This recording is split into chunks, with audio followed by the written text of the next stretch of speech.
Oh, you might want to wait. Oh. Hi everyone, my name is Malie. I am a Johnston student. I'm a sophomore. My emphasis is political science, social justice, and the law. And I'm from Boulder, Colorado. This is Art. He is a professor in political science. Indeed. And do you want to say anything else? Well, I'm a professor of political science. My interest is to teach courses in constitutional law and about the Supreme Court. His classes are really cool. So anyway, we have a few questions for him today. He's one of my favorite professors on campus. One of my favorite students. Oh my goodness. Oh. So how did we first meet? We met, I can tell you exactly how we met. You probably don't remember this, but we met in the spring of 2017 in a class that I teach called Intro to American Government. The class started at 1 o'clock. I got there early on day one and wrote some things on the board. At 12:30, you and 5 other students came in to sit in the front row. Oh, yes, we did. And that's where I met you. Okay, look at that. Mara was with you. Mara was there. Yeah, we sat in like the Anna, first. Anna. Rachel. Yep. Damara. Yep. All of you right in that front row. Definitely. How could I not like a class that begins like that? It was a great class. It was a good class. Yes. All right.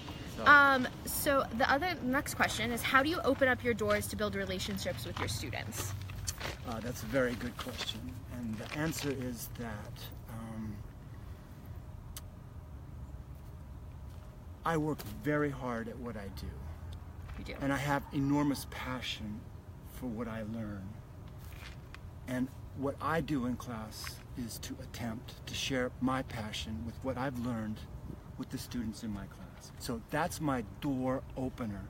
If you can share in my passion, then I think we've bonded.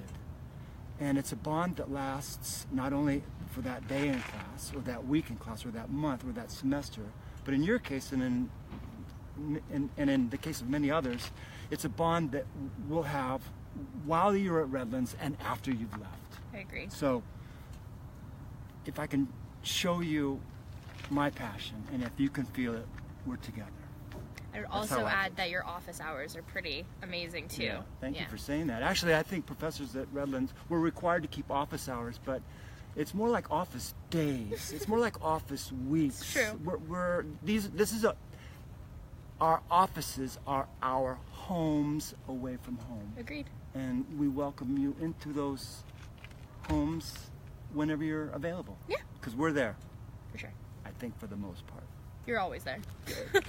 All right. What opportunities do you offer students in the areas of internships, research, and study abroad programs? Okay, I can speak to 2 of those. Go for it.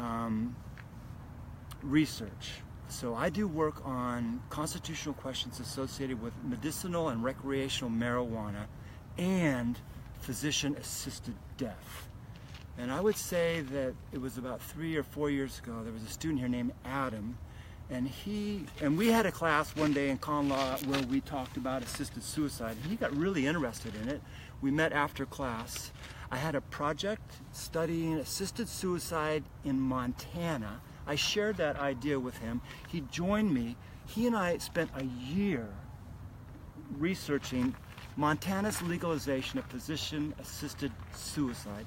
We jointly wrote a paper. We went to San Francisco and presented it at a really well-known conference, and then it got published. Oh my gosh. So, if a student knows what I'm doing and has an interest in it, I would love to share the work with that student. I'm better off with students working with me than working by myself. For sure. And then the other thing is study abroad. And I'm a huge fan of leaving this university and living and breathing the life and culture of another country. So I encourage all my advisees to figure out a semester during their 4 years here where they can leave us. And I'll give you a great example. In con law one day, we were talking about the death penalty, and we read a case, and in this case, there was an opinion written by Kennedy. And Kennedy cited a justice who wrote an opinion in the European Court of Human Rights. And so the students said, let's read that court case. And I brought the case in and we read it. And then the students said, let's read more of these cases from the European Court of Human Rights. And we did. And then some student had this great idea. Let's go to Europe and read these cases. And so we did. We ended up in Salzburg, where the university owns or leases what I consider to be a castle on a hill. And so we went to Salzburg, and we spent the entire month of May. We've done this twice now, studying opinions written by the European Court of Human Rights, all because of an idea offered up in class by a student. Pretty great. So it was great. Are you going to do it again? Of course. Okay, good. Yeah, I'm lined up to do it again. We've done it twice. I did it this May term, in 2017. That's great. Yeah. Awesome. All right, next question. What advice do you have for new students navigating relationships with their professors? Good question. Good question. Do you have an answer to that? I think office hours, you know, getting to know your professor on a more personal basis is important. Asking lots of questions in class. You're very good at that. I try to be. And making sure that you're comfortable with understanding that you're not going to know everything all the time and that that's okay. Yeah. But I don't know, what do you No, I totally agree with that. I love the idea that you ask questions. And I encourage all students to ask questions about all that we say in class. My take on that question is this. Show professors at this school that you care. Work hard, dedicate yourself over to the class and its subject. Show us that you care. Show us what you know and what you don't know. And with respect to what you don't know, make sure that we understand what you don't know. Come by. Let's work through these questions and problems so that you get great grades, right? That's important. And more importantly, that you leave this class with some body of knowledge, right, that you can use in your lifetime. For sure. So. Yeah, I think that's a solid answer. I guess that's my answer. How would you describe the dynamic in your classroom? Fast, fun, furious, and friendly. Agreed. Is that okay? Agreed. And fast, messy handwriting. Fun and friendly. I always walk into class reminding myself that I'm just a student too. And that I've been at it a little bit longer than you have, but that I don't know it all. In fact, I always argue that I know a little bit about a little bit, and I'm working through my career to try to add to what I know. But that we should arrive in class thinking today's going to be the best day of class yet. That's what I walk in thinking, this is going to be my best class ever. I want students to walk in thinking it's going to be the best class ever. Who knows? Maybe that's the day where the best happens. Yeah. And so that's the expectation for the class. Yeah. Right? Yeah, definitely. That it's going to be a great day.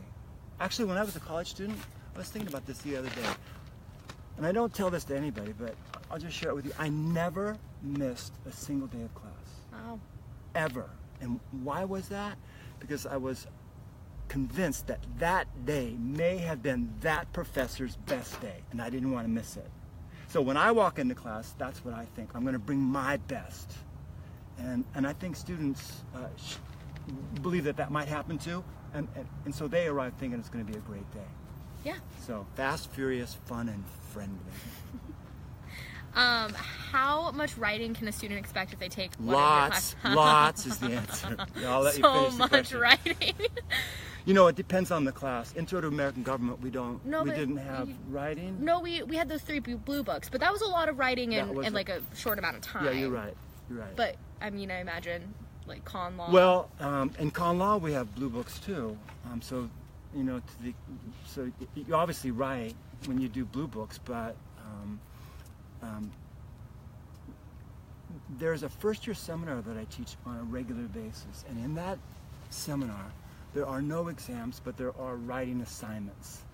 And a student in that first-year seminar, taking the Constitution seriously is the name of it, could expect to write maybe 50 pages worth of responses to questions that I'll ask. And then there's an advanced seminar that I teach on the Equal Protection Clause, and in that class students write research papers in excess of 40 pages. So when they write, they don't do exams. Right. If we do Blue Books, I mean, you're right. You are writing furiously to get done in an hour and 20 minutes. But research papers happen in upper division classes, and they're long, and they're usually very fun to write. I try to design a paper that's fun to write. Good. Good. All right. How do you teach at a place like, or why do you teach at a place like Redlands? Okay, that's also a very good question, and here's my best answer to that question. One, this is a beautiful place to spend your day. Two, I'm surrounded by colleagues that are genuinely nice and a lot smarter than I am. But ultimately, why is this my home? And it's all about the students that I get to work with, like you. Intelligent, dedicated, future-oriented, compassionate, and just plain nice. That's why I love this place. I've been here actually for 37 years, and there hasn't been a day in those decades that I've thought I would be better off someplace else. No, every day I arrive thinking how lucky I am to be at a campus like this with students like you. And I genuinely mean that about you. Oh, well, thank you. It's Anyway, great to have professors like you. And lots of other students like you as well. Yeah, definitely. Okay, well, those are all our questions. We done? You did great on the Facebook Live. Check you out. But also, thank you so much for sitting down. You are so welcome. Thank you for inviting me. Of course. Yeah. All right. That's Bye, great. guys. Bye.